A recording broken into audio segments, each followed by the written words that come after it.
Bab 9 Roh yang melakukan dosa akan mati. Sesetengah orang mengatakan bahawa roh manusia tidak lagi wujud selepas kematian kerana tertulis, pada hari engkau memakannya, pastilah engkau mati, dan orang yang berbuat dosa, itu yang harus mati.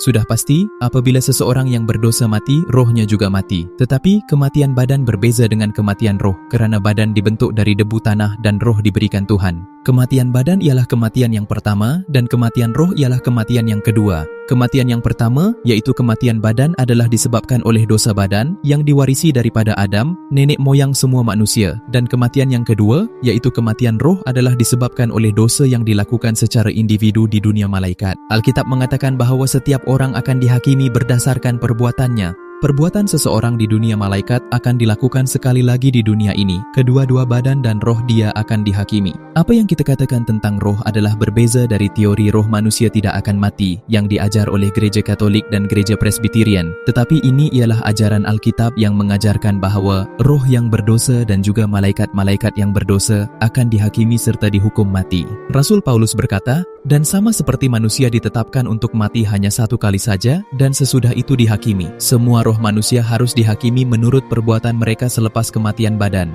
Seperti yang tertulis, Wahyu bab 20 ayat 12, dan aku melihat orang-orang mati, besar dan kecil, berdiri di depan takhta itu, lalu dibuka semua kitab, dan dibuka juga sebuah kitab lain, yaitu kitab kehidupan. Dan orang-orang mati dihakimi menurut perbuatan mereka, berdasarkan apa yang ada tertulis di dalam kitab-kitab itu. Dan Yesus berkata, Lukas bab 12 ayat 47, adapun hamba yang tahu akan kehendak tuannya, tetapi yang tidak mengadakan persiapan atau tidak melakukan apa yang dikehendaki tuannya, ia akan menerima banyak pukulan.